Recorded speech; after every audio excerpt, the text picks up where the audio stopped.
평균 이하들의 발전 로그. 평벌 팟캐스트 에피소드 넘버 10. 드디어 10화입니다. 네네. 이번 화는 조금 무거운 주제를 다룰 예정이기 때문에 일단 이 팟캐스트는 배움을 목적으로 역사적으로 참혹한 사실들을 다룰 예정입니다. 그러므로 심약한 분 또는 어린이는 이 에피소드를 건너뛰시고 다음 에피소드부터 들어주시거나 보호자를 동반한 후 청취해 주시기를 부탁드린다는 당부의 말씀을 올리고 시작하도록 하겠습니다. 알겠습니다. 시작하겠습니다. 그러면 이 팟캐스트는 제목을 아마도 어둠과 빛으로 지을 예정인데 왜 이걸 다룰까요? 일단 오늘의 주제는 이 말씀해 주신 대로 어둠과 빛이라는 주제인데 일단 이 주제는 보통 인기가 없습니다. 그리고 아무도 이야기하고 싶지 않은 주제일 뿐더러 정말 저도 아마 앞에 앉아 있는 이 성옥이도 정말 고심 끝에 이제 정한 주제이기도 한데, 우리가 처음에 이제 성옥이와 제가 이제 이렇게 다루고 싶은 주제를 이제 서로 이제 15개씩 적어서 냈을 때 이게 저는 제일 마지막에 이 주제를 다룰까도 생각했었어요. 근데 그게 아니라 이걸 거의 이제 운동 이야기 끝나고 바로 지금 이 두 번째로 이 주제를 다루는 이유는 뭐 이렇게 말씀하시는 분들도 있을 것 같습니다. 우리가 살고 있는 이 평화로운 시대에 무슨 어두운 역사적인 이야기를 하냐 라며 이제 모른 척, 아니면은 우리에겐 상관이 없는 일이라는 척, 마치 일어나지 않는 척 무시하고 지나갈 수 있다고 생각해요. 근데 저는 아니라고 생각합니다. 그렇게 하면 안 된다고 생각해요. 왜냐하면 이러한 일은 이 인간이라는 동물이 살아있는 한 또 일어날 수 있고, 또 우리가 살고 있는 지금 이 사회에서, 또는 옆집에서, 또는 내 옆에서, 또는 우리들의 이 마음속 안에서 일어날 수 있는 일들이기 때문입니다. 왜냐하면 우리는 성욱이랑 저랑 이 팟캐스트를 듣고 있는 리스너분들 모두 인간이기 때문이에요. 그렇기 때문에 다루기 가장 힘든 주제이고, 그래서 또 역설적이게도 가장 먼저 저는 다루어져야지만 이 발전해 나가는 우리의 정체성에 좀 더 도움이 된다고 생각을 했고, 우리 내면 가장 깊은 속에 있는 어둠을 모른다면은 우리에게 발전, 빛에 대한, 행복에 대한, 자유에 대한 이야기를 할 수 있는 자격이 없지 않나라는 생각에서 정말 고심 끝에 이 주제를 앞쪽으로 당겨서 다루게 되었습니다. 저 같은 경우는 이걸 다루고 싶었던 이유가 네네. 어둠이 있어요. 근데 그 무한대의 어둠이 아니라 약간 어두워요.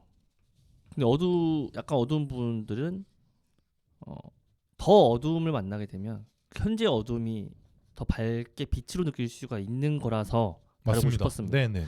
그게 저에게는 희망이자 어떤 용기를 얻게 하기 위함이었었는데, 취지는 저도 그렇습니다. 취지는 같지만 다른 방향으로 표현이 될 수 있기 때문에 오늘은 우섭 형님이 준비해 오신 자료를 토대로 진행하도록 하겠습니다. 시작하시죠. 그들은 우리에게 머리 스카프를 벗고 가슴 주위의 모든 단추를 풀게 했습니다. 그 후 그 집안의 안뜰은 아이시스의 남자들이 여자를 고르는 시장터가 되었습니다. 아이시스가 뭐죠? IS? 아이시스. 그게 뭡니까? Islamic State of Iraq and Sham. 그 테러 무장 단체. IS 말씀하시는 거죠? 네. IS가 그 행하는 걸. 나이 많은 여성들과 아이를 데리고 있는 여성들은 다른 곳으로 옮겨졌지만 그들의 행방을 아는 사람은 아무도 없습니다. 그곳에는 저희 어머니와 저희 자매들도 있었습니다. 저는 그날 밤 생리 중이었습니다. 하지만 얼마나 제가 사정을 해도 그는 저를 믿어주지 않았고 옷을 벗으라고 명령했습니다. 그의 방에서 발가벗은 채 그는 저의 성기 속에 손가락을 집어넣었고, 내가 정말 많은 피를 흘리고 있다는 것을 알고 나서야 수긍했지만 그렇다고 저를 내버려 두겠다는 뜻은 아니었습니다. 대신에 그는 에어컨 바람을 아주 강하게 틀어놓고 가만히 앉아있으라고 했습니다. 그리고는 밤새 벌거벗은 상체로 처참하게 범해졌습니다. 아침이 되니 몸도 마음도 얼어붙었고, 그 시점 이후 아무것도 중요하지 않았습니다. 하지만 전 아직 최악의 상황을 보지 못했다는 것을 몰랐습니다. 그는 온갖 끔찍한 성적인 영화들을 틀어놓고 온갖 종류의 험한 짓을 저에게 가했습니다. 그 사람들은 모두 긴 머리와 긴 턱수염을 갖고 있었지만 그중 최악은 그들의 냄새였습니다. 내 인생에서 이렇게 끔찍한 악취를 맡아본 적은 없었습니다. 그들은 씻지 않거든요. 인간이라기보다는 짐승에 가깝습니다. 그들은 오직 야지드교, 이라크에 있는 소수민족입니다. 야지드교 여성들만을 노예로 잡아갑니다. 시아파 여성들은 산채로 불태워집니다. 한 명의 시아파 여성이 산채로 불태워지는 것을 우리는 앞에서 지켜보도록 강요당하기도 했습니다. 기독교 여성들은 그들의 가족들이 아이시스에게 돈을 지불한다는 조건 하에 그냥 두기도 하지만 수니파 여성들은 그들이 하는 말을 잘 따르기만 한다면 가만두지만 그렇지 않을 경우는 가혹하게 고문을 당하고 짓밟히기도 합니다. 그리고 그 무리 중 일부는 여자도 있습니다. 바로 그 납치범들의 아내들이죠. 그들 중 일부는 우리같이 무력하기도 하지만 또 어떤 일부는 그들의 남편들에게 우리를 강간하도록 시키기도 합니다. 소녀들이 약간의 가슴만 있어도 바로 여자로 간주되어 강간당할 자격이 있다고 생각하며 처참하게 윤인합니다. 그 소녀들은 10살 또는 11살 정도로 어리기도 합니다. 그 고통스러운 순간의 저에겐 과거도 없고 더 이상의 미래도 없었습니다. 아이시스가 우리 가족에게, 우리 공동체에게, 그리고 저에게 한 짓을 생각하며 분노와 고통 속에서 갇혀 나올 수 없었습니다. 그리곤 저에게 멈출 수 없는 새로운 버릇이 생겼습니다. 매일 밤 몇 번씩 깨서 그들이 저에게 한 끔찍한 짓을 생각하며 끊임없이 제 입을 헹굽니다. 전 이제 죽은 사람입니다. 저에겐 생명도 없으며 단지 포로로 잡혀간 어머니가 돌아오시길 바랄 뿐입니다. 제 삶이 새롭게 시작될 수 있게요. 이건 실제로 있었던 일이고 뉴욕 타임즈의 이제 인도주의 활동가 제인압 사비라는 분이 이제 가명을 쓰십니다. 이 실제적으로 이 처참한 이 노예 생활을 당하신 이분은 레일라라는 가명을 쓰시는 분인데 뭐 그 이제 안전상 이유로 가면을 쓰신 것 같고 인터뷰에 나온 기사를 발췌한 내용입니다. 다행히 레일라는 이후에 얼비얼이라는 보호 캠프에서 이제 이 인터뷰의 기사를 이제 합니다. 제가 이 어둠과 빛에라는 이 주제를 이 기사로 시작한 이유는 이 기사는 이제 조코의 팟캐스트에 나온 기사이고요. 사람이 어디까지 악마가 될 수 있는지, 사람의 탈을 쓰고 사람이 더 이상 사람이 아니게 될 수 있는지를 한번 상기해 보고 싶었습니다. 상기시켜 보고 싶었어요. 정말 우리 현대 사회에서 지금 제가 왜 이 첫 번째 사건을 이 사건을 다룬 이유는 이게 불과 몇 년 전에 현대에 일어난 사건입니다. 뭐 몇십 년 전이 아니에요. 불과 몇 년 전에 일어난 일이고 아직도 이런 일이 자행되고 있을 것이고 지금 이 순간에도 생지옥에서 살아가시는 분들이 분명히 있을 겁니다. 우리가 악마가 될 수 있다는 것을 자각하지 않는다면은 우리가 왜 디스플린 되어야 하는지를 우리 스스로에게 그 why를 묻지 않는다면은 어디까지 우리가 갈 수 있는지를 성욱이와 여러분들과 함께 한번 상기를 해보고 싶었습니다. 이게 첫 번째인가요? 네. 그러면 디스플린이라는 게 내 자신이요? 응? 내 자신에 대한 디스플린? 그렇지. 그러면 내가 이런 존재들을 그러니까 저 같은 경우는 문제 해결적으로 생각이 들거든요. 편하게 얘기해줘. 이걸 기반으로 제가 발전하자는 생각이 들지 않아요. 저는 그러니까 뭐 첫 번째 들었던 마음은 일단 복수심이었어요. 그렇지. 대부분의 사람들이 모두 다 그렇게 생각해. 태워 죽이고 싶다. 사람이 아니니까. 근데 또는 이제 리더십 관련해서도 이렇게 리더가 이렇게 알려줬을 거란 말이에요. 그렇지. 너희들이 죄책감을 없애줄래. 지금 진짜 좋은 포인트를 지적을 했어. 최근에 그 이라크 납치를 했잖아요. 그 사람들 죄책감이 없었다고 해요. 또한 동기부여를 받았다고 합니다. 음. 인터뷰를 해보니까 음. 무슨 동기부여냐면 그 인질 한 명당 아파트 한 채를 준다고 했대요. 집 한 채를. 죄책감이 없는 겁니다. 동기부여도 얻었고. 그러니까 그렇게 신나게 누군가를 유린하고 학살한 다음에 막 이렇게 축제처럼 하고 다닐 수가 있었던 거죠. 이 IS 이 사람도 마찬가지예요. 이 사람이 그렇게 하나의 인간의 존재로서 생각한 게 아니에요. 내가 봤을 땐 종교적으로 생각한 거예요.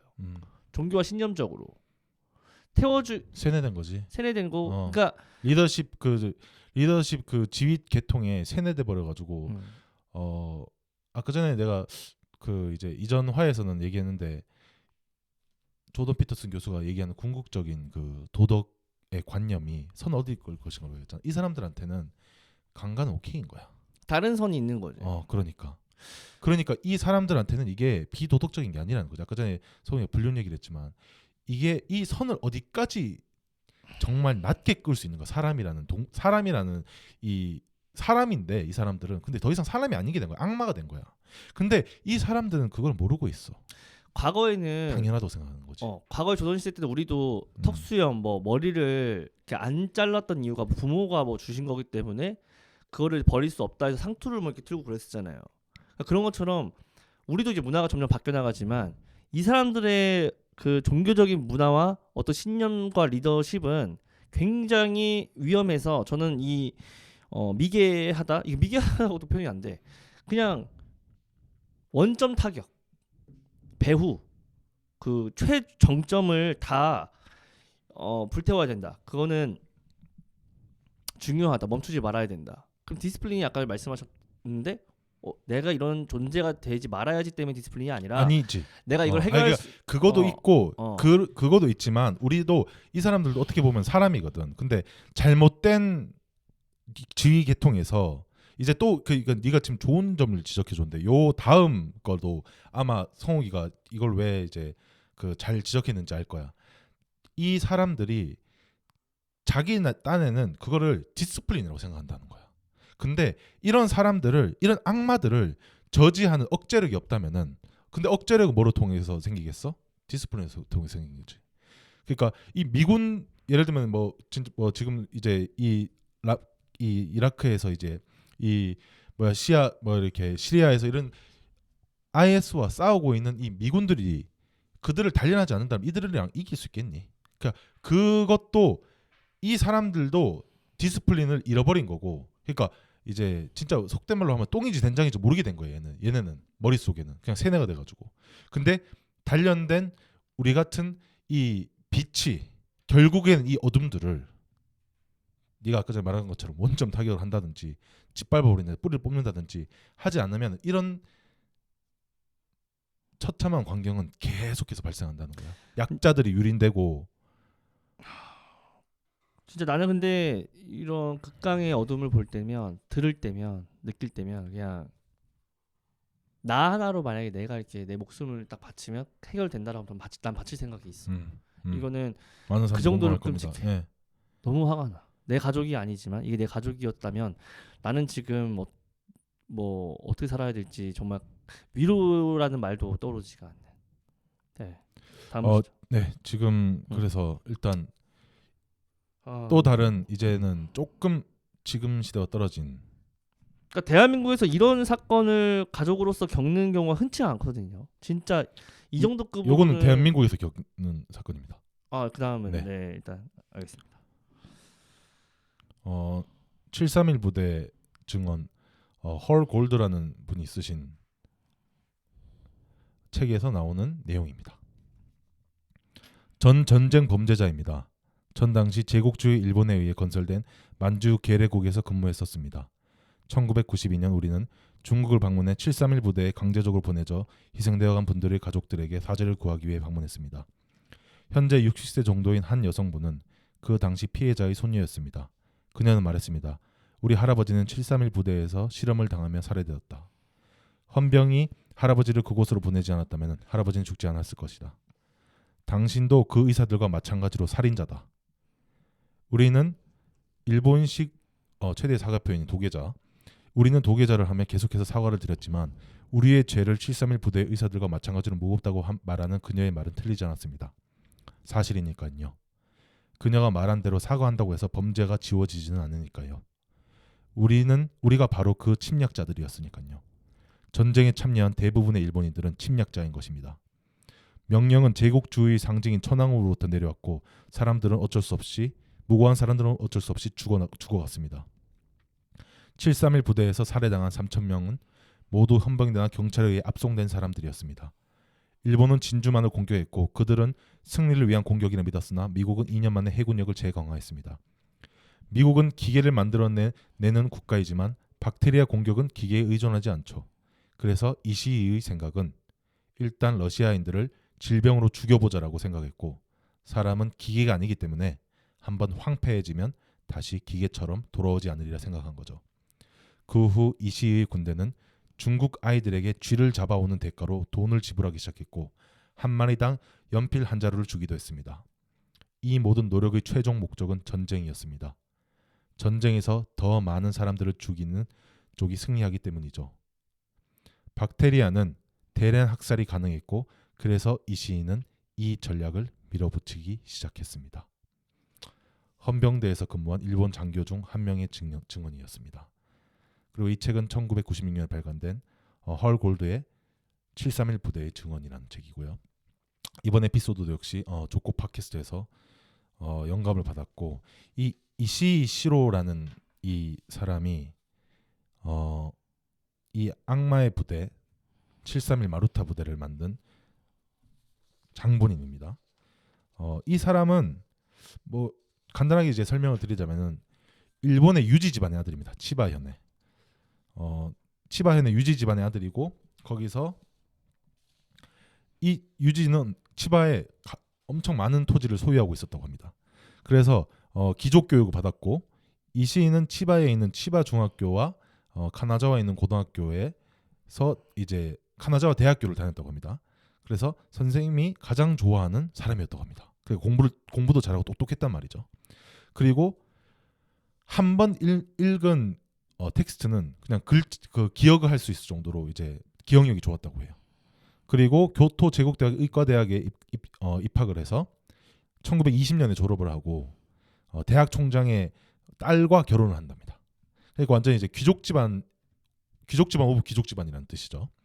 그리고 임관을 해서 군의관으로 임관을 해서 이제 일본 제국군에 이제 근무를 하기 시작했고 22년부터는 의과대학에 배치됐고 그때부터 의과대학 원과 24년까지 교토 제국대학교로 들어와서 의과대학원 과정까지 밟았는데 여기서부터 이제 사이코패스의 본성이 점점 드러나기 시작하는데 예를 들면은 동료들이 이제 연구하는 박테리아를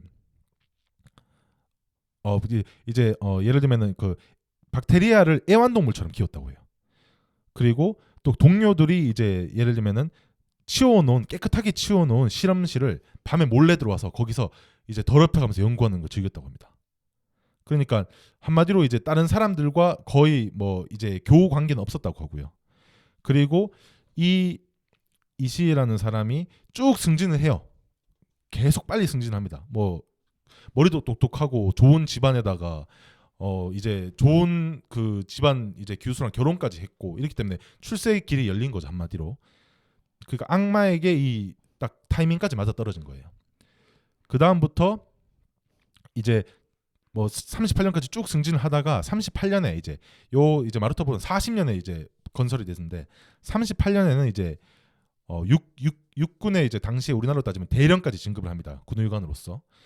그리고 이 마루타 부대가 이 웃긴 게 뭐냐면은 진짜 좋은 일도 하기는 해. 그러니까 좋은 일을 한다는 게 그 일본군에게 덕이 되는 일들을 한다는 건데 그게 뭐냐면은 이게 급수부대야. 급수부대. 그러니까 물을 깨끗하게 마시지 못하는 일본군들이 자꾸 만주에서 죽어나가니까 이게 급수부대가 이제 표면적으로는 급수부대였던 거야. 얘가 깨끗한 물을 연구하는 급수부대가 여기까지 커진 거지. 어떻게 이제 이 이시이가 이제 승진을 하면서 조금 헷갈리는 건 이시에 대한 얘기인데 이걸 인터뷰 해주신 거를 말씀하시는 건가요? 인터뷰자의 얘기인가요? 아까 전에 이시이는 그 그 이제 이 관동군을 만드는 사람이고 요 사람은 이제 헌병대 한 명이었습니다. 아 그럼 이거는 한번도 참- 이시이해가 어떤 사람이었는지에 대한 증언이죠 지금. 네, 그리고 이거는 그냥 인트로에 불과하고 다음에 이제 계속 깊숙이 들어갈 거예요. 요거는 조금만 더 깊숙이 들어갈 그 거고 이시라는 731 부대의 어떤 실험자를 이야기하는 거죠. 최초로 만든 사람입니다. 이 네 씨가. 알겠습니다. 그래서 일단은 그렇게 좀 얼굴도 진짜 어떻게 보면은 그냥 얼굴도 이제 위키피디아 쳐보면 이제 네이버에 쳐보면 나오거든. 어떤 보면 평범하게 생겼어 사람이. 원래 우리나라에 많은 범죄자 사이코패스들도 평범하게 생겼습니다. 근데 이 행동 자체는 완전 머리도 똑똑하고 수제. 동네에서 소문난 수제고 머리도 똑똑하고 리더십도 있는 데다가 근데 안에는 완전 악마가 들어 있었던 거야. 그러니까 그 이시가 만든 이제 그 731 부대에 대해서 이제 한번 얘기를 한번 좀 해보도록 하겠습니다. 불과 몇 년 만에 이시 프로젝트는 무명에서 최고 국가 중요 프로젝트 하나로 급부상했다. 수천 명을 수용할 수 있는 150개의 건물동이 불과 2년 만에 건설되었다. 그 건물들에는 생활관, 소각로, 높은 냉각탑, 동물 사육장, 발전소, 비행장, 행정 건물 그리고 그 사악한 건물 바로 로블록이라고 하는 그 건물이 중앙에 숨겨진 채로 그 사람들이 이제 블록 7, 8번이라고 불렀다고 합니다. 박테리아 생산기지 그리고 질병연구센터였다. 그러니까 엄청난 돈이 들어간 거예요. 이 프로젝트에. 이 이시가 진급을 하면서 이제 천황의 그 이제 신임을 얻으면서 엄청난 돈이 들어갔고 그에 따라서 빵빵한 지원을 받았다는 거야. 그리고 이시의 그들의 군단에는 엄청나게 여기서 조금 나옵니다. 이시와 그들의 군단에는 엄청나게 풍부한 지원과 라이프 스타일을 즐길 수 있는 지원이 들어갔다. 그리고 이 731 주변에는 생물학적으로 지원할 수 있는 풍부한 마을 등이 성장했는데 그들은 이를 토고 마을이라고 했다. 토고 마을 사람들은 도쿄보다 더 풍족한 음식을 지원받았으며 도쿄보다 더 풍족한 음식을 지원받았대. 중앙남방식으로 당시에 이제 중앙남방식으로 영하의 기온에서도 버틸 수 있으며 서양식으로 만들어진 실험실도 포함하여 위생이 가장 좋았다. 이때 본토 사람들은 힘들어지거든 점점. 이 1940년이면 이제 슬슬 이렇게 일본이 궁지로 내몰리고 있을 때인데도 이 정도의 지원을 받았다는 거는 아니나 다를까 여기에 심지어 천황의 외손자도 메이지 천황의 외손자도 이 부대에서 복무를 했었어. 그러니까 수재들이 모이는 곳이 한마디로 여기가. 1940년대면 이게 진짜 얼마 안 된 일입니다. 그렇지. 그러니까 한 남자의 인생 사이클만 꽤 안 지났어요 지금. 맞아. 세대 네 대도 맞습니다. 지나지 않았어. 지금 1940년대 생이신 분들이 많을 거거든. 살아계신 분들도 그렇지, 많으시고. 그러니까 생존에 진짜 계신 얼마 분들이 전 많아. 이야기 어떻게 보면 와닿아야 돼. 그리고 우리의 이야기고 우리 사람이라는 동물이 만든 이 이야기야. 얼만큼 갈 수 있는지. 그러니까 이시에 대해서 조금 더 얘기하겠습니다. 이시의 플랜은 대규모 전염병을 비행기에서 떨어뜨려서 전염병을 퍼뜨리는 것에 착안을 했대. 이게 왜냐면 얘가 흑사병에 착안을 한 거야. 흑사병이 얼마나 무서운 병이었니 중세시대 그 유럽에. 근데 거기에 우리는 평범한 사람들은 그냥 진짜 얼마나 그때 당시 힘들었을까 참혹했구나 이렇게 안타까워한다면 얘는 그거 괜찮은 생각인데라는 생각을 하는 거야. 야 이거 진짜 가성비 좋네라는 생각을 이런 사이코패스 소시오패스는 한다는 거지. 거기서 우리 같이 연민을 느끼는 게 아니라. 그래서 그래서 이제 거기서 이거를 어떻게 박테리아를 그래서 생산하기 시작했고 이제 박테리아 생산을 박차를 가해 그 실험실에서. 그러면서 어디까지 박테리아가 생산됐냐고 이제 하면은 전 세계 인구의 당시 생산된 박테리아 양으로만 그 당시 전 세계 인구를 몇 번씩 죽이고도 남을 정도의 박테리아가 있었대. 근데 문제는 이제 어떻게 이 박테리아를 옮길까가 문제였던 거야. 당시 이 시에게는. 그러니까 그의 눈은 책으로 돌아가겠습니다. 이 책도 유닛 731 부대라는 책이고 이 책은 이제 피트 윌리엄스랑 이제 데이비드 월레스라는 분이 쓰신 책입니다. 그의 눈은 작은 벼룩으로 옮겨가기 시작한다. 그래서 엄청난 양의 벼룩을 키우기 위해서는 쥐를 잡아서 사육해야 했다. 이것도 731 부대 동물부서의 일이었는데 바로 이시의 친형인 미츠오가 운영하는 부대였다고 한다. 가장 생산량이 많았던 시절에는 민간인 복장을 한 이시 부대원들이 밖을 나와서 쥐를 잡기도 했다. 5개의 건물에는 벼룩들이 커가는데 섭씨 30도의 온도를 유지한 30cm, 너비 50cm의 금속 높이 30cm, 너비 50cm의 금속 강아리에 벼룩들을 부어놓고 쥐를 묶고 벼룩들이 쥐를 잡아먹게 했다. 완전 공포 영화 아니냐 이거? 벼룩들이 쥐를 잡아먹어. 벼룩들을 키워야 되니까. 그 쥐를 감염시키고. 그렇지. 쥐가 그냥 먹이인 거야 벼룩들에. 빨리 키우려고. 이제는 슬슬 사람에게 실험을 하기 시작한다. 다시 책으로 가겠습니다. 만주국을 점령한 것, 특히 하얼빈은 사람 실험체를 공급하기에 최적의 장소였다. 다민족 도시인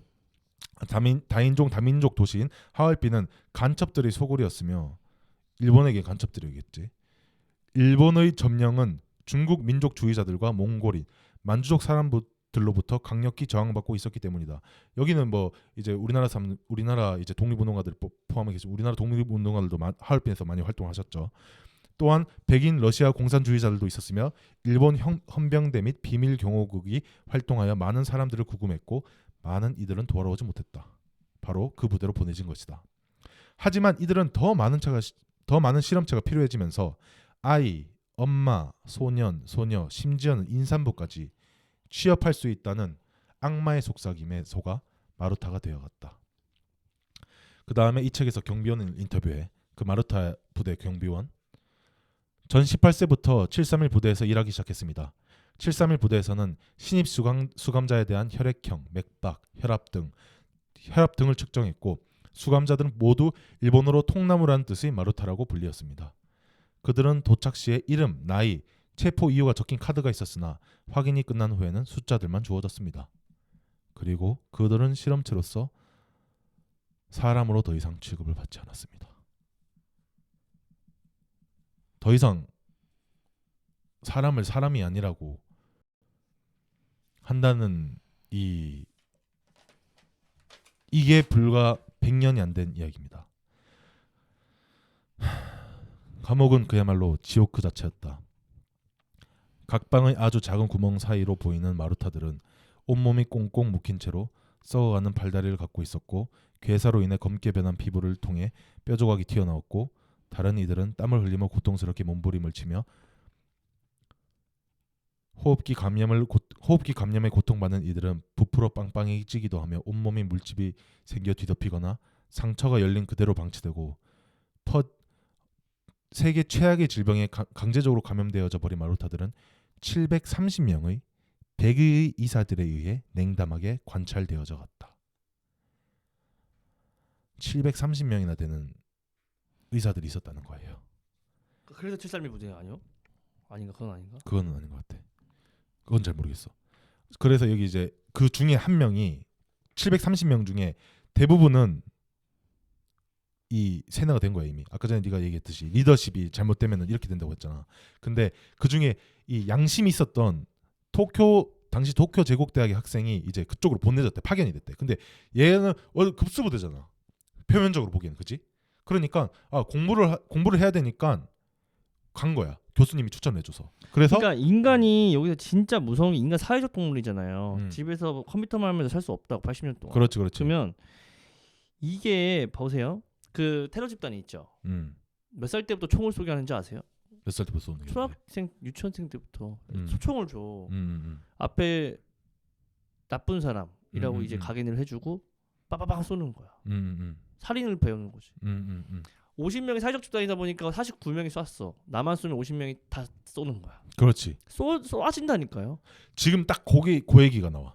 어떻게 얘네가 이 사회적으로 이제 어떻게 얘네가 이 강제적으로 이렇게 세뇌되어져 갔는지.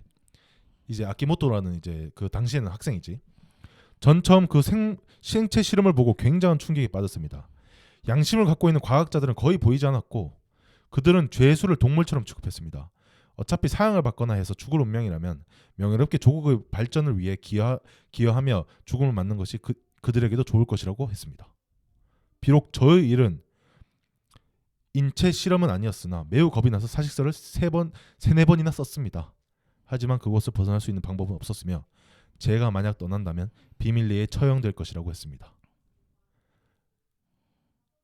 이 외에도 본토의 똑똑한 사람들을 어떻게 끌어모으는지 이 730명의 수재들을 끌어모았다가 이 실험을 한다는 자체가 말도 안 되는 얘기지만 그 다음부터는 점점 더 이제 미쳐갑니다. 총기 관통력을 테스트한다고 산 사람을 총을 쏘고 이거는 제가 조사한 겁니다. 인터넷에서 30명을 세계적으로 나눠서 일렬로 세워놓고 실험을 했다. 팬티만 입힌 조 평상복조 겹겹이 방한복을 한 입힌 조로서 팬티만 입힌 조는 전원 사망, 평상복은 6명 사망, 방한복은 2명 사망했다. 저온에서 몸의 세포가 죽어가는 과정을 관찰한다고 멀쩡한 임산부를 강제 동원해서 몸의 일부만 얼리는 신체 실험을 했다. 사람을 통째로 원심 분리게 돌리는 행위도 했는데 여기서 결론은 인간의 70%가 물이라는 것이었다고 한다. 그러나 이 실험에 대해서는 다른 말도 있다. 말 그대로 죽을 때까지 건조시키는 건조 실험을 한 결과라는 말도 있다. 이 실험에 대해서는 이 책에도 나오는데 사람 몸무게의 5분의 1밖에 안 남는 거를 이 실험을 통해서 알았대. 그 다음에 영하 50도에서 몇 분이 지나면 죽는가는 관찰 실험을 했다. 독가스 실험은 직접 카메라로 찍었는데 독가스를 터뜨리고 몇 분 후에 죽는가를 실험했고 마루타들의 몸에 전기 코드를 연결한 다음 독가스를 터뜨려 몸의 변화를 관찰하고 패스트균을 퍼뜨려서 어떤 상황이 벌어지는가를 관찰했다. 이게 사람이니? 우린 맞아. 이거 더 해야 돼? 이제 이거는 끝났어. 자, 우리가 외계인이 있잖아요. 그 외계인한테 관용을 바랄 수 있는 자격이 없어요. 인간이라는 거는. 과거 역사적으로만 봤을 땐 외계인이 우리를 공격을 당연히 우리 지구까지 올 정도면 뭐 엄청난 과학이 있겠죠. 우리 살려달라고 할 자격이 없어. 근데 우리 살려달라고 하겠지. 근데 이게 참 무서운 거는 또 디스플린을 모든 세상 사람들이 다 하길 바라지만 자, 첫 번째 제가 여기서 느낀 건 보세요. 내가 이 버튼을 눌러. 근데 이게 저 반대편 지구 미국에서 믹서기가 갈리는 거예요. 근데 거기에 내가 이 버튼을 누름으로써 나는 느끼지도 못하고 보지도 못한 어떤 인간이 거기서 갈리면 뭐 재산을 주겠대. 10조를 주겠대. 그럼 이거 누르는 사람이 있을 수도 있다니까. 있지. 내가 와닿지 않으니까. 피해감, 죄책감이 없어요. 근데 이것도 마찬가지라고. 사람 관통력 실험하는 거 내가 안 쏘거든 총. 나는 의사로서 지시만 하거든. 근데 나는 그것도 있지만 이 730명이라는 이 똑똑한 애들 데다 놓았단 말이야 여기에. 우리나라 따지면 서울대학교 의대 다닌 애들 여기 데다 놨다고. 그런 애들을 세뇌시킬 수 있는 것도 진짜 사람이 어디까지 세뇌가 당할 수 있는지도 일단 내가 오늘 다룰 수 있는 거는 여기까지만 이제 다룰 건데 리더십이 잘못되면은 그러니까 리더십이 얼마나 중요하다는 얘기야. 미쳐 돌아간다. 그러니까 그때 이제 당시에 이제 내가 알기로는 미국에서 그 원자폭탄을 터뜨렸잖아.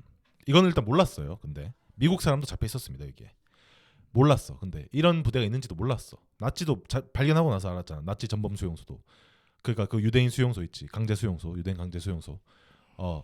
거기도 이제 발견하고 나서 알았잖아. 근데 미국이 일본은 독일은 아니야. 일본은 어디까지 하려고 했었냐면 원자폭탄 2개가 시작이었어. 사람들은 거기로 일본이 항복하고 나서 끝난 걸로 생각했는데 그 전에 있지. 도쿄에서 그만큼 많은 사람들이 공습으로만 죽어갔거든.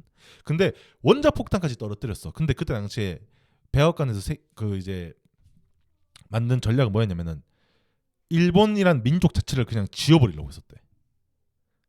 원자폭탄을 시작으로. 얘네는 어차피 항복 안 할 거다.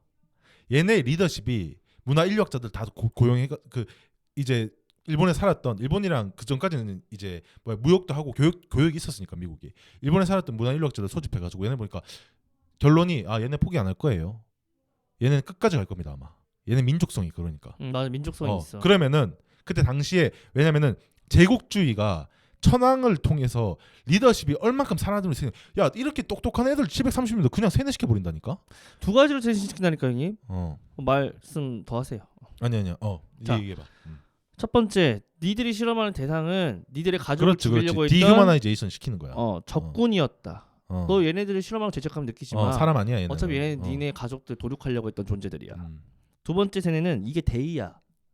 이 실험으로 인해서 앞으로 아픈 질병 고칠 수가 있어. 이 두 가지면 죄책감이 맞아. 없어지는 거야. 그리고 이제 IS도 마찬가지고 얘네 많은 사람을 죽이면 천국에 간다. 이 다른 타인된 종교를 말살시켜야 우리의 종교로서 대의가 된다라고 하면은 죄책감이 또 없어지는 거고 마찬가지로 그런 식으로 세뇌를 시키겠죠. 근데 아까 여기서 무서웠던 게 뭐냐면 자유 프리덤 내가 알기로는 자유에 대해서 가장 강한 민족이 어디죠? 가장 강한 국가 자유에 대해서 민감한 국가 미국인 것 같아요. 미국인 것 같아요. 미국이 일본을 점령해주지 않았다면 그렇지. 장악해주지 않았다면 희생해주지 않았다면 결국은 아까 이야기한 전 세계를 몇 번이나 다 죽일 수 있는 전염병을 퍼뜨렸을 수도 있단 말이에요. 딱 여기 책에서 나오는데 그 퍼뜨리기 직전에 그러니까 미군이랑 그 참전하고 그러니까 미군이랑 지금 딱 치열하게 이제 미군이 밑에서부터 이제 그 오키나와 쪽으로 해서 쭉 치고 올라 섬들을 점령하면서 치고 올라오잖아. 거기서 그냥 자 여기서 쓴다 계획까지 딱 세웠었대. 근데 그때 천황이 항복해 버린 거야. 실험이 중단된 거지. 그러니까 얘는 이 시인은 쓸 계획이었던 거야 거기에. 이제 자 이제 우리의 연구 성과가 드디어 빛을 발할 때가 왔다 얘들아. 여기서 전염병을 퍼뜨린 다음에 왜냐면 전염병은 우리가 코로나 때도 알지만 어디서 뭐 예를 들면은 뭐 그 어디 뭐 그 중국 그 중부지방 거기 이름은 지금 지병이 생각이 나는데 거기서 발생했다는 설이 지금 지배적이지만 걔네는 또 중국 분들은 또 중국 사람들은 또 아니다 이거 미국에서 왔다 이러고 있거든. 그러니까 이게 전염병은 출처가 불분명해. 그러니까 자 이제 이 시가 그래서 이 전염병을 좋아한 거래. 출처가 분명히 우리가 안 했다고 하면 되지 않냐. 야 어차피 증거 다 지으면 역사가 어떻게 할 거야. 우리가 우리끼리만 아는데. 그리고 와서 딱 터뜨릴 이제 작전을 세웠는데 그게 천황이 항복하면서 무산되었다는 거지. 증거인멸. 그렇지. 그리고 나서부터는 이제 증거인멸에 들어가는 거야. 내가 여기서 느낀 통찰은 뭐냐면 내 인사이트는 잘 봐봐요. 국가가 있어요. 미국이 있고 중국과 이런 러시아가 압박을 가할 때면 국제사회적으로 또는 뭐 중동에서 어떤 특정 국가가 이제 약간 강하게 나올 때면 항상 우리는 어떤 국가를 기대하죠? 미국. 미국이 작용하기를 기대한단 말이에요. 그렇지. 왜? 우리가 저번에 미국의 덕분에 실험이 중단됐잖아요. 더 죽을 수 있었는데 그 끔찍한 고통으로. 근데 거기에 미국이 장악하고 희생해주면서 내가 미국 극찬론자가 아니야 지금. 미국을 하나의 사람으로 보는 거야. 미국 일본에 개입해주면서 실험이 중단되고 일단은 추가적인 희생을 막았단 말이에요. 그렇지. 거기에 미국이 얼마나 많은 고찰을 했겠냐. 그렇죠. 공존을 하면서. 그러면 우린 맨날 기대만 한다고. 나서지는 않는다고. 근데 나서주고 자유를 갈망하는 추구하는 국가가 많아져야 나중에 이런 국가가 또 등장했을 때 같이 연합해서 싸울 수가 있어요. 그렇지. 또 지켜낼 수가 있다고. 프리덤을. 그런데 우리는 항상 지금 점점 국제사회적으로 이기적으로 바뀌고 있는 게 아닌가를 고찰해봐야 된다고요. 점점 미국한테만 의지하기 시작했다고요. 점점. 우크라이나 전쟁 났네. 러시아가 공산주의를 기반으로 해서 장악하려고 하네. 공산주의라고 기반으로 하는 증거는 있잖아요. 러시아 푸틴이 계속 장악을 하고 있으니까. 그 여기서 우리는 또 미국한테 기대해. 더 개입해 주기를. 정작 우리 국가는 가만히 있어 주기를. 왜? 우리가 개입을 해버리면 러시아의 무인 드론이 우리 서울에 있는 63빌딩 때릴지 어떻게 알아요? 우리한테 와닿지 않은 건데 버튼만 눌러서 타국에 있는 국가가 해주길 자꾸 바라고만 있지는 않나 고찰을 해봐야 된다고. 근데 이게 우리 인간 사회에서 똑같다고. 사람으로서도 왜 디스플레이를 해야 되나. 내가 홍성욱이 우리 주변에 피해보고 당하고 하는 존재가 내가 내일이 아니면 우리 방관한 적 없습니까 사실? 다 있겠죠. 있죠. 네. 내가 역행자나 그 6화에서 그 커버하면서 내가 분노했던 게 그거란 말이에요. 내가 형님한테 장난으로 형님 왔다 당해 본 적 없잖아요 하면서 내가 자꾸 이게 비아냥거렸던 이유가 와닿지가 않으면 인간은 행동할 수가 없다고. 와닿지도 않았는데 행동을 한다. 그거는 만용일 확률이 높다고. 가짜 만용이라고. 관심 받으려고. 와 닿아야 사람은 진정한 행동을 한단 말이에요. 그러면 우리도 이제 앞으로는 나도 내가 변해야 국가가 변할 거 아니에요. 그렇지. 그럼 나는 이거를 인사이트로 이 731부대를 인사이트로 나는 어떤 걸 얻었냐면 내가 먼저 변해야겠다. 나 주변에 그러니까 이것이 내가 느낀 건 그거야. 야 진짜 내가 그 결말을 지금 말해버리니까 좋긴 좋아. 계속해. 나는 음. 내가 근본으로 바뀌어야 돼. 음. 당장 옆에 내 가족과 상관없는 존재도 음. 업신여기면 안 되고 가볍게 여기면 안 되는 거야. 음. 내가 그렇게 살았어요. 자, 음. 직장이나 어디서 누군가가 굉장히 극심한 어둠이 있으면 음. 나 또한 위기라고 생각해 본 적이 없단 말이에요. 음. 내 일이 아니었으니까. 음.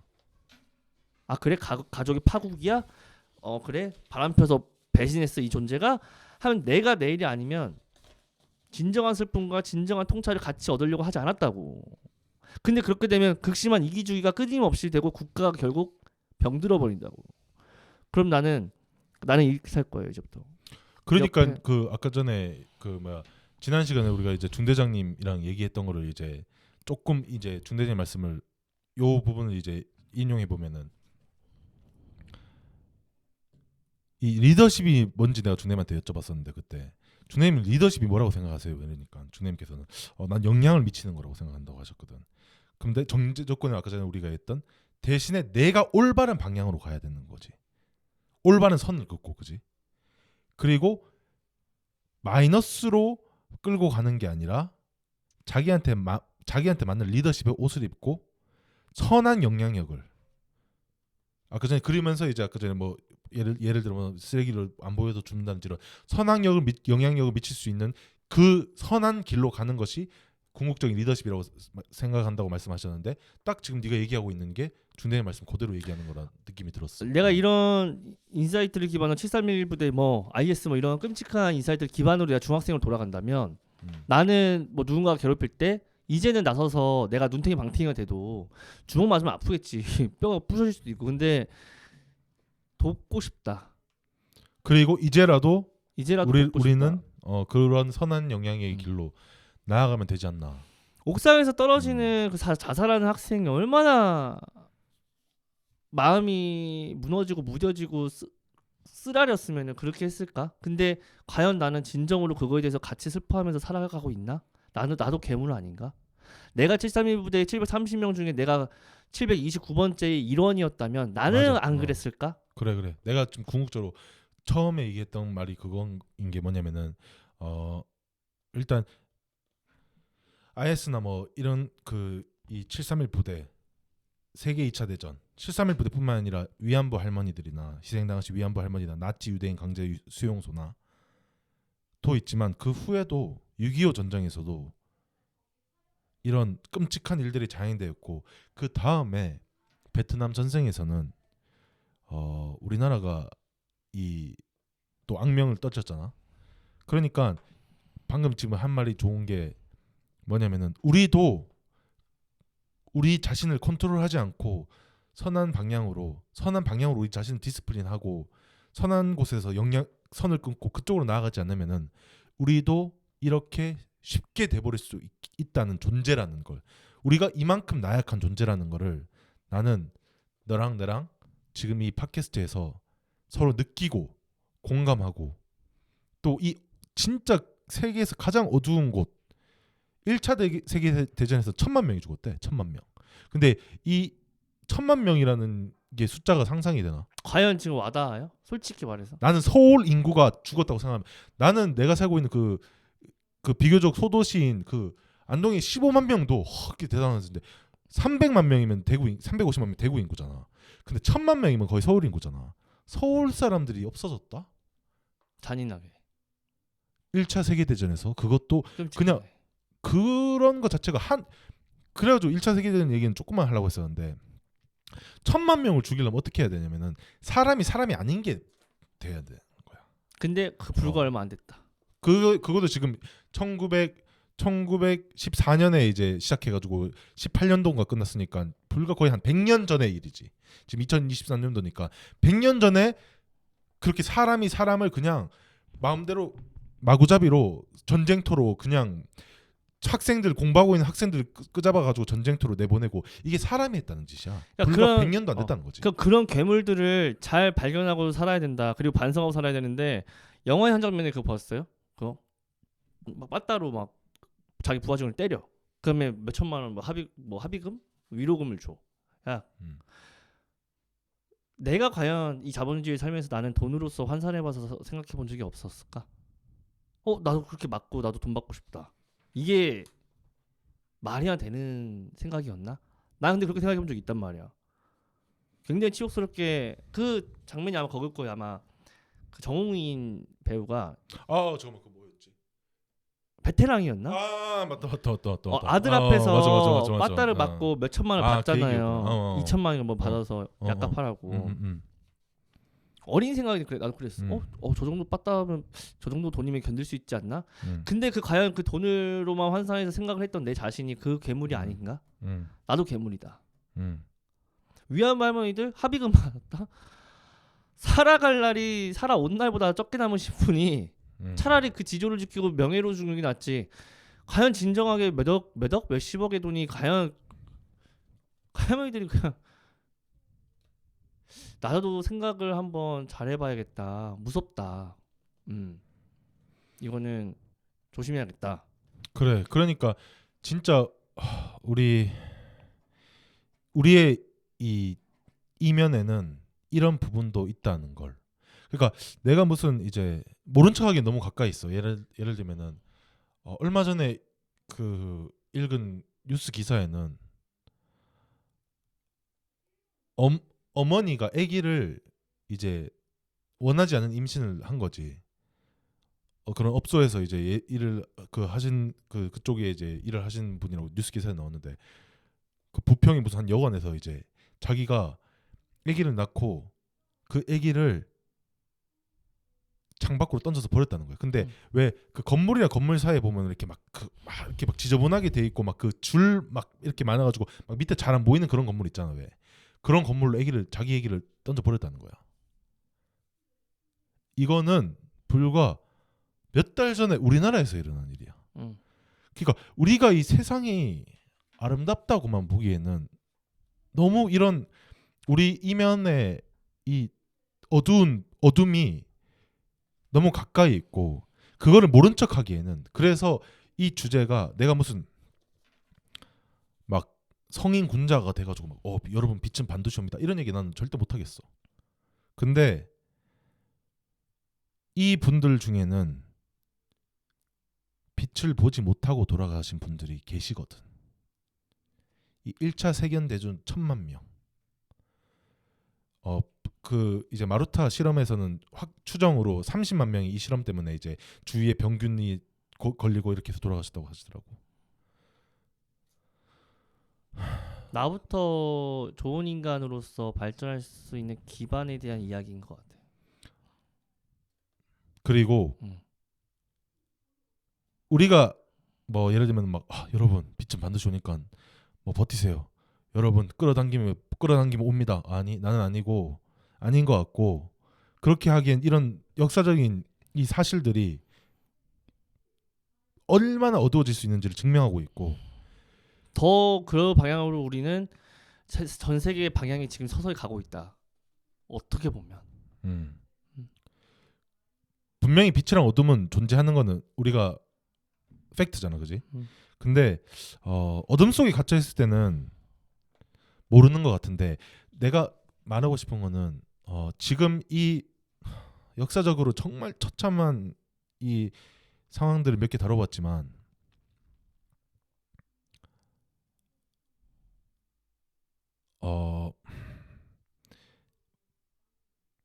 사람 개개인의 어둠은 다 다르다고 생각해.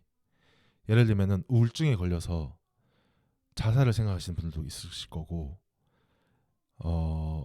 정말 찢어지게 가난해가지고 빚을 지고 자살을 생각하시고 있는 분들도 계실 거고 아니면 네가 저번에 이제 얘기했듯이 정말 학교에서 괴롭힘을 당해서 목숨을 스스로 끊으려고 하는 친구도 있을 거고 아니면은 뭐 심지어 진짜 막말로 하면은 요즘 넷플릭스가 재밌는 게 없네 너무 우울해 이런 사람도 있을 거야. 개개인의 어둠은 다 달라. 근데 결국에 빛을 보려면은 버텨야 된다는 거야. 그 731 부대에서 끝까지 살아남아서 증언을 해주신 이분들. 세계 1차 대전 진짜 뭐 쉘샤크라고 이제 막 그 이제 요즘은 PTSD라는 말을 이제 자연스럽게 하는데 그때 당시 PTSD라는 용어도 없었기 때문에 쉘샥이라고 해가지고 막 이제 유튜브에 보면 많은데 사람이 아니야 더 이상. 막 눈빛이 막 돌아가고 눈이 막 돌아가고 제대로 걷지도 못하고 이런 사람들이 세계 1차 대전에 엄청나게 많았다고 하더라고. 1차 대전이 끝나고 나서. 근데 결국에 회복하고 자신의 삶을 살아가기 위해서는 버텨야 되거든. 근데 버티라고 하는 게 말이 되게 무서운 게 버티다. 버티는 게 뭐냐면 시간이 무한할 것 같은 감정이 들고요. 무한할 것 같다. 내 경험으론 멈추는 거지 시간이. 그리고 가슴이 쪼그라들어요. 쪼그라드는 게 이게 칼 있죠. 어떻게 행동할지 모르는 사람이 내 목에 이렇게 대고 있는 거야. 찌를지 안 찌를지도 몰라. 불안하죠. 이걸 계속 그러고 있다 생각해봐.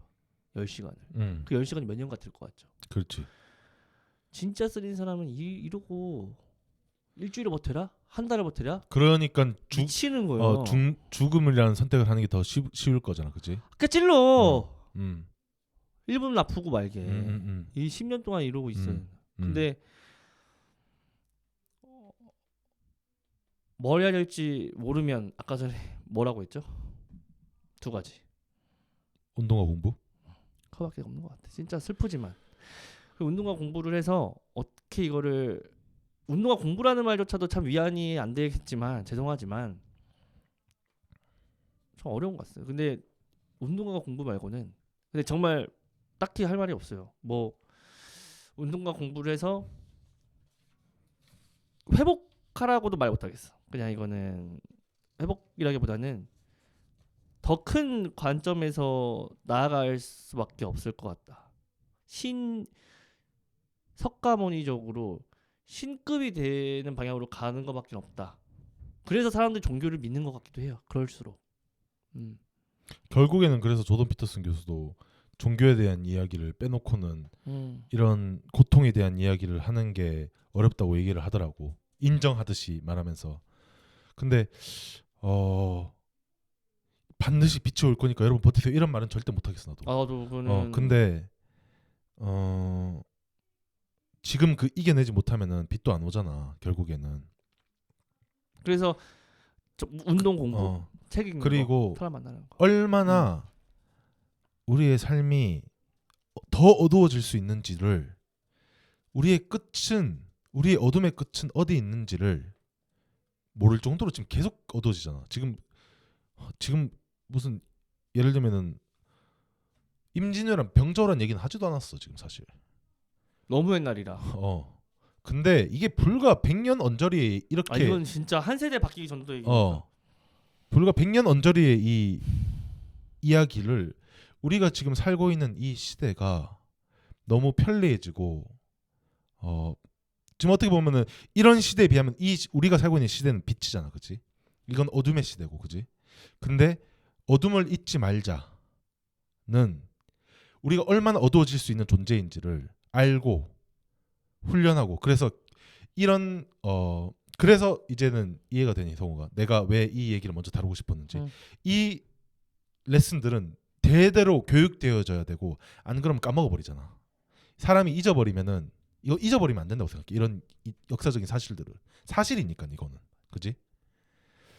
나 근데 이게 나 대한민국 사람이잖아요. 감사한 건 나는 대한민국이 전 세계에서 1등 선진국이 될 확률이 굉장히 높다고 생각합니다. 왜? 우리나라 게임 다 잘하잖아. 게임.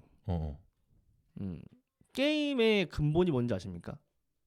몰라. 뭔데 게임의 근본? 모든 이 세상의 전략? 게임은 그 전략보다는 뭐야? 속도, 전파, 공유. 내가 생각하는 게임이 무슨 말이야? 그 공유되고 소통하고 이 네트워킹적인 게 제일 잘 된 국가가 난 대한민국이라고 생각해. 유행도 제일 많이 타. 그거는 그런 것 같아. TV에 딱 뭐 가방 맸다 여대인이 다음 날 다 그거 메고 다녀. 그다음 진짜 우리나라의 그 기질이 디스플린에 대한 걸로 접근을 하면 인성과 사람에 대한 수준과 교육적인 것도 리더십적인 것도 한 번만 딱 어디서 전파가 빡 돼버리면 진짜 엄청난 폭발력을 대한민국 모든 사람들이 진짜 높아질 것 같아요. 근데 우리나라가 역사 짧잖아요. 대한민국이 한 70년 됐나? 지금 대한민국 실질적으로 자체는 그렇지. 고종 황제를 끝으로 음. 왕권을 끝내고 진정하게 대한민국 민주주의로 이제 도약한 게 1950년대만 해도 우리가 공산주의 국가인 건지 자유민주주의 국가인 건지 섞여 있었잖아요. 전쟁 때까지만 해도. 근데 지금은 완전히 우리 자유민주주의 국가가 돼버렸고 이 반도 정말 이 작은 국가에서 폭발적 에너지로 하나의 통일감 있는 그런 국가 민족주의적인 게 있잖아요. 우리 대한민국은 아마 전쟁 나면 다 뛰쳐나갈 거예요. 다 같이 달려들 거란 말이에요. 그러니까 우리가 지금 이 작은 영토를 지켜오게 된 증거이고 아까 미국이 뭐 일본을 뭐 이렇게 말살을 하겠다라고 했는데 우리는 일본보다 더 집요한 국가예요. 그렇지. 그게 월남전에서 나와. 월남전 그 보면은 뭐 니도 전투감각 니네 때도 읽었나? 전투감각 읽었죠. 뭐 조코 팟캐스트 심지어 이 월남전 얘기를 하는데 그 이제 그 베트콩이 대대적인 공세를 총 공세를 하는데 우리나라 기지는 안 건드렸대. 미국 기지 막 폭탄 퍼붓고 근데 우리나라 기지가 말짱했대. 그래서 그 이건 조코 팟캐스트 실질적으로 나오는 얘기야. 왜 코리안 그 밀리터리 베이스만 멀쩡하냐?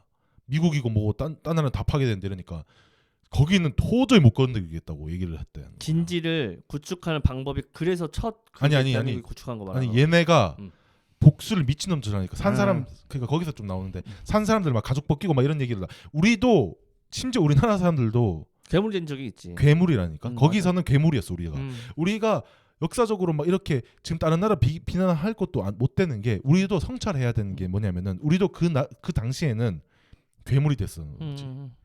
그러니까 우리도 우리 안에 이 악마가 될 수 있다는 거를 우리가 디스플레이 하지 않는 이거를 밝은 선한 방향으로 중대장님께서 말씀하셨던 조던 피터슨 교수가 얘기하는 선한 방향으로 선을 긋고 우리가 그쪽으로 나아가지 않는다면은 디스플레이 하지 않는다면은 우리도 그렇게 될 수도 있다는 거야. 악마가. 근데 선진 국가와 그 디스플레인이 퍼져 있는 국가의 특징은 자기들은 이렇게 끔찍하게 당했어도 정작 상대방 포로들을 국제 인도적으로 되게 대하는 국가. 제네바 컨벤션에서 룰에 따라서 철두철미하게 따르지. 과연 그 국가가 어디인지 더 이상 말하지 않겠습니다. 그 국가들이 어디인지. 그래서 뭐 여기까지인가요? 더 말씀하세요. 네, 일단 여기까지인데. 근데 제가 말씀 끝으로 저만 이제 정리를 하면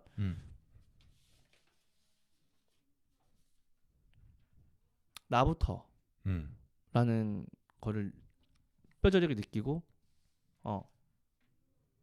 이제부터는 내가 정신적으로나 혈연이거나 아니면 어떤 집단적이거나 엮이지 않는 이 안타까운 부분들을 하나하나 내가 보호해주고 참견해서 같이 이겨내주는 용기를 내는 건 나에게 발전이 맞구나.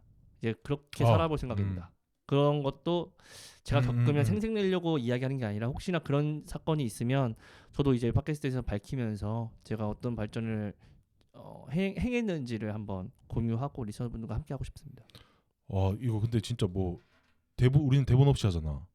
우린 진짜 대본 없이 하는데 오늘은 제가 마지막 마무리를 이제 내가 오프닝하고 마무리하기로 했었는데 마무리하는 거 일맥상통한 얘기를 합니다. 오늘은 수신말로 교신 우리의 그 구호 대신에 제가 한 편의 시를 읽으면서 끝을 내고 싶습니다.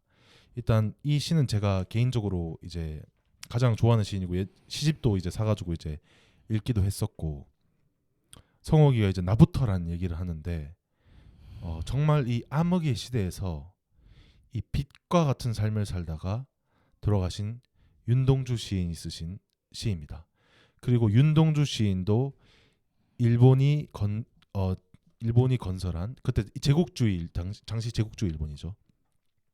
제국주의 일본이 건설한 후쿠오카 형무소에서 인체 실험을 당하고 생을 마감하셨는데 정말 가장 당시의 어두운 곳에서 빛을 대변하셨던 그리고 항상 빛을 꿈꾸셨던 그래서 어두운 곳에서도 빛이 있을 수 있다는 것을 우리에게 몸소 일깨워 주시고 생을 마감하셨던 윤동주 시인의 서시를 읽으면서 오늘 팟캐스트를 마감하겠습니다.